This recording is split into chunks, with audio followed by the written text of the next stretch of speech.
বিসমিল্লাহির রহমানির রহিম।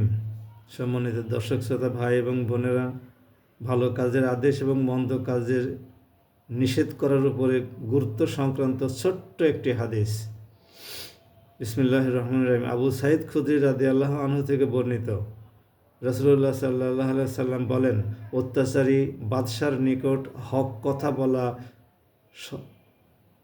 সর্বশ্রেষ্ঠ জিহাদ। হাদিসটি আমি আবার পড়ছি ভাই এবং বোনেরা। অত্যাচারী বাদশার নিকট হক কথা বলা হলো সর্বশ্রেষ্ঠ জিহাদ। এই হাদিসটি আবু দাউদ শরীফের 4346, তিরমিজি শরীফের 2174 এবং ইবনে মাজা শরীফের 4011 নম্বর থেকে গ্রহণ করা হয়েছে। সম্মানিত ভাই এবং বোনেরা, পৃথিবীর বিভিন্ন দেশে বহু অত্যাচারী জালিম শাসকের আবির্ভাব ঘটেছে অতীতে, এবং এখনও সেই জালিম শাসকরা অবস্থান করছে, বহাল তবিয়তে আছে। এদের সামনে হক কথা বলাই হলো সর্বশ্রেষ্ঠ জিহাদ। আমাদের মতো সাধারণ মানুষদের কি এদের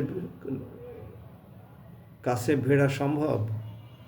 কাজেই বিভিন্ন মাধ্যমে আমরা তাদের সমালোচনা অনেক সময় করে থাকি।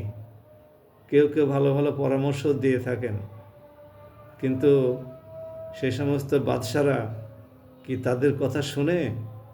তারা যেটা বোঝে সেটাকেই চূড়ান্ত এবং সর্বশ্রেষ্ঠ সিদ্ধান্ত বলে গ্রহণ করে।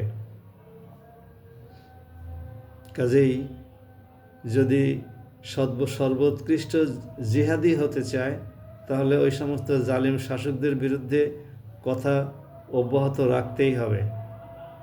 আর যদি জালিম শাসকদেরকে আমরা অবিরত সমর্থন করে যাই, তাহলে তারা শক্তি পাবে এবং মনে করবে যে এই জুলুম করাটাই হচ্ছে সুশাসন।